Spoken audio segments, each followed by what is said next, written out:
2 men died in a house fire early this morning in Oxford, and a young girl was seriously injured in that same blaze. High rain chances continue across East Alabama for at least the next couple of days. We'll have the complete wet forecast coming up.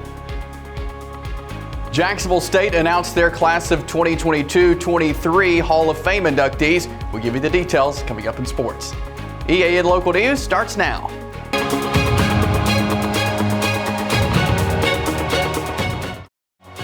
This segment of EAN Local News is brought to you by WM Grocery, located in Heflin, Wadowee, Roanoke, and in Piedmont.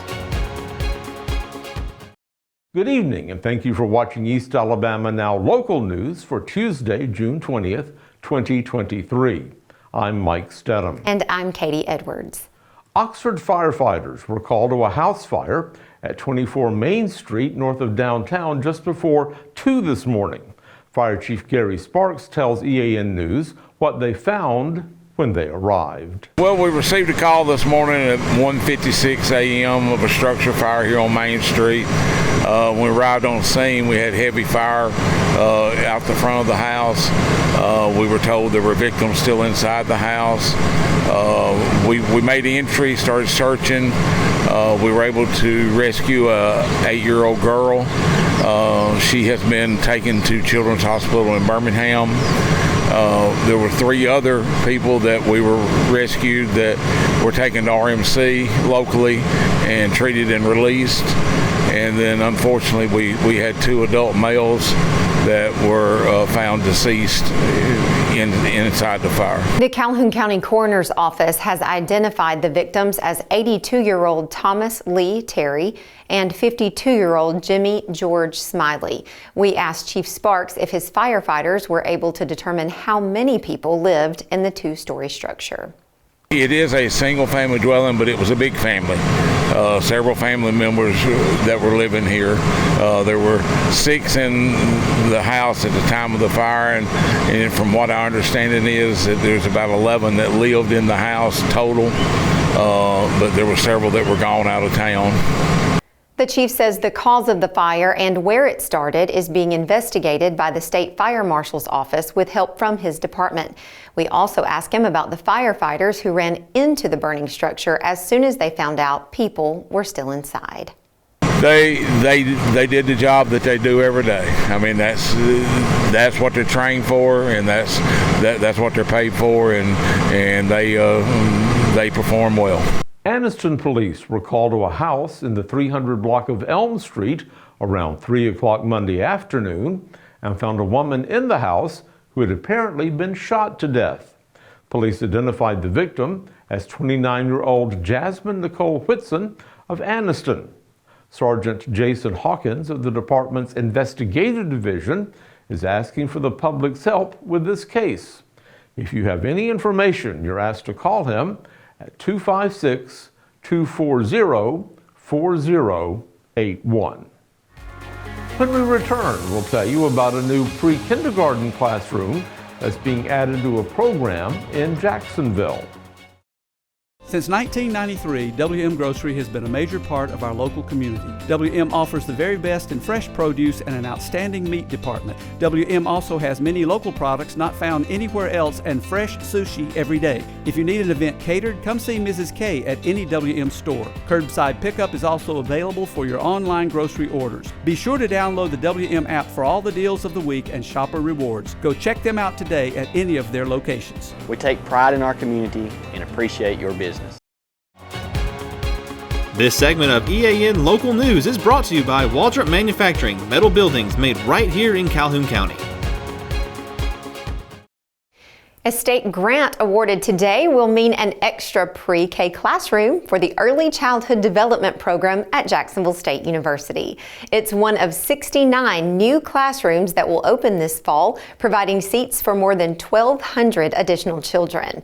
The announcement of the grant came from Governor Kay Ivey and the Alabama Department of Early Childhood Education. It's the first round of grants designed to help schools in high needs areas, as well as reduce the wait list for pre-K pre-K programs. Last month, the National Institute for Early Education Research ranked Alabama first-class pre-K system as the nation's highest quality state pre-kindergarten program for the 17th consecutive year. The City of Anniston's Community Development Department has won a national award for its annual Community Development Week program. The John A. Sasso Award was given to the department at the 54th Annual National Community Development Association's conference. They cited the quality of information given to the public during this week-long program, which highlighted many of the projects that they oversee. The Anniston City Department is headed by Coordinator Alyssa James and Program Specialist Nikita Wood. Following a lengthy investigation into a possible violation of the state's sex offenders registration law, Cleburne County deputies early this morning searched 2 houses in the Ranburne area and made several arrests. During the first raid, they arrested 43-year-old Stephen Brock Harrison on 2 counts of violating the Sex Offender Registration Notification Act. He was also charged with possession of marijuana and drug paraphernalia, and his bond was set at $24,000. Arrested at the same location on drug charges were Heather Lee Lowry, 43, and Peyton Thomas Holloway, 20. Their bonds were set at $4,000 each. The second raid this morning led to 3 other arrests on various drug and paraphernalia charges. Kelvin Eugene Ingram, 43, Amanda Lindell Jordan, 41, and James Keith Creel, 19, were all taken to the Cleburne County Jail for booking.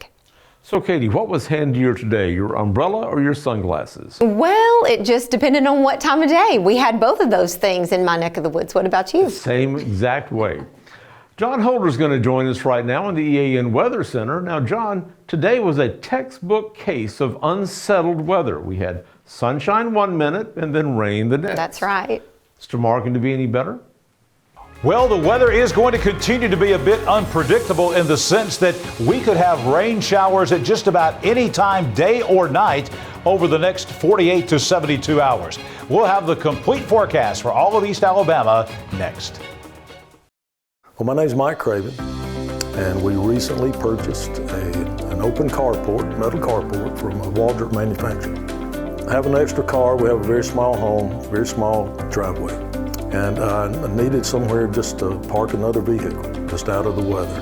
And I had been told by 2 or 3 friends that knew we had recently remodeled a home that Waldrops were the people that you need to go talk to. I was in that area one day and I thought, hey, I'll just stop in, and I did without calling, and greeted warmly, well taken care of. It was just, really the whole process was just good from day one.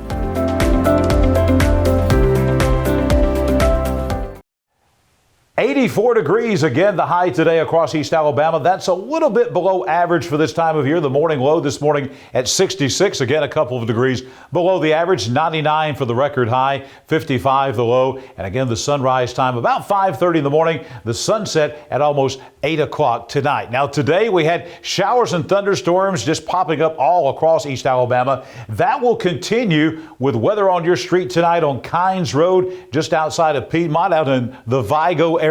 We're going to continue with showers and storms all across East Alabama early this evening. By early, we mean before about 10 o'clock tonight. Once the heating of the day goes away, those showers should go away, but we are in a pattern where we could have basically a rain shower passing through at any time, day or night. 66 for the nighttime low. On your Wednesday, we're going to take you to Town Creek Road over in Heflin, right off Highway 78 there as you come into Heflin. Scattered showers and cooler temperatures tomorrow. Chance of rain tomorrow is going to be about 80 to 90%. With all the shower activity and the cloud cover, temperatures are going to be about 78 for the high. That is 10 degrees below the average for late June in Alabama. So certainly an abnormal day, kind of a wet day coming up tomorrow. And as we look at the rest of the week, Wind Tree Drive out in Weaver, 80s. Lower rain chances by Friday. High rain chances again on Thursday, about 80%, but by Friday we're going to drop down to about 50% and even lower from there as we move through the weekend. You'll see that reflected in our 7-day forecast. Again, very high rain chances coming up tomorrow and Thursday, and way below normal temperatures, at least for the daytime highs. Temperatures 8 to 10 degrees below the average for this time of year. By Friday, those showers and storms will begin to be less across East Alabama, only about a 50% chance of a shower. Friday afternoon, the temperatures rising, and that will be the theme. As the rain chances lower, the temperatures will be rising. You'll see that 50% chance of rain on Friday, the high at 83. Then we go to 87 on Saturday with only a 30% chance of a shower. Then we're back up close to 90 degrees, again with an average of about 1 in 3 for the chance of rain on any one afternoon across East Alabama. So just a couple of more days of this wet weather pattern, and then things should begin kind of brightening up a little bit as we head toward Friday and the weekend. We mentioned summertime being right around the corner. The summer solstice is tomorrow, ladies and gentlemen. Officially, summertime starting now. In Alabama, we start summertime a whole lot earlier than that as far as the weather goes, but officially 9:57 tomorrow morning Central Time. 9:57 is the official start of summertime. It will be the longest day of the year. We will have more daylight here in East Alabama tomorrow than we will have any day of the 365 days of the year. Enjoy the beginning of summertime tomorrow morning. We've got more Hall of Fame news coming up in sports. Chase Robinson now talking about the latest inductees into the JSU Hall of Fame. Chase? Thanks, John. Jacksonville State has announced its 2022-2023 class of its Athletics Hall of Fame. The class includes Charlie Maniscalco, who played baseball for the Gamecocks and also served as the offensive coordinator for Jack State under Bill Burgess during their dominant run in the Gulf South Conference. Also in the class are All-American and U.S. Olympian shooter James Hall, who led the Gamecock rifle team to national prominence, softball ace Carla Pittman, the top arm on Jack State's 2009 Super Regional team, and Bert Smith, one of the best infielders and consistent hitters to put on a Jack State baseball uniform. The Athletics Hall of Fame banquet will be held on August 25th, and the inductees will be honored during the season opening football game on August 26th. In other Jacksonville State news, the Gamecocks volleyball program picked up another transfer for Derek Schroeder's first squad. Clark Adams, a 5'9" attacker, joins the Gamecocks after spending 2 years at Oakland University in Auburn Hills, Michigan. She played in 135 sets and 41 matches as a Golden Grizzly, earning the majority of her playing time as a sophomore last fall. She was second on the team with 235 kills and 2.10 kills per set and hit 151 for an Oakland squad that scored 7 Horizon League victories. Adams posted a career-best 15 kills against Queens and a 5-set nail-biter against Jack State's former ASUN foe. Adams is the 6th member of the Jacksonville State 2023 recruiting class. We will continue our spotlight of the newest members of the Calhoun County Sports Hall of Fame. Tonight we will shine the spotlight on former Wellborn track, volleyball, and softball coach June Evans. Evans helped start the women's athletic program for the Wellborn Panthers. In the 1977-78 school year, she started Wellborn's first indoor track program, and that first team was crowned the 1A, 2A, 3A state championship. In the fall of '79, Evans became Wellborn's first ever volleyball coach, and 5 seasons later, Evans led the Panthers to their first ever 5A state championship.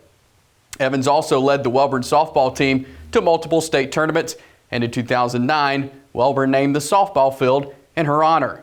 Evans says that what she remembers most is those state championships.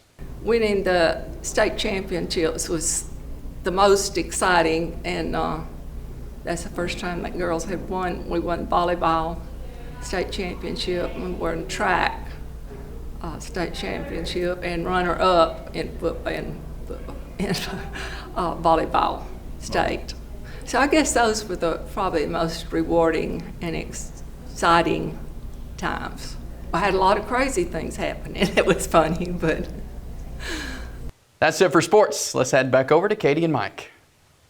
Thank you for watching East Alabama Now Local News. Please check back with us every weekday evening around 6:30 on either Facebook or YouTube to see what's been happening in your community. Don't forget to like and subscribe and leave us a comment while you're there. We'll see you back here Wednesday for your news on your schedule.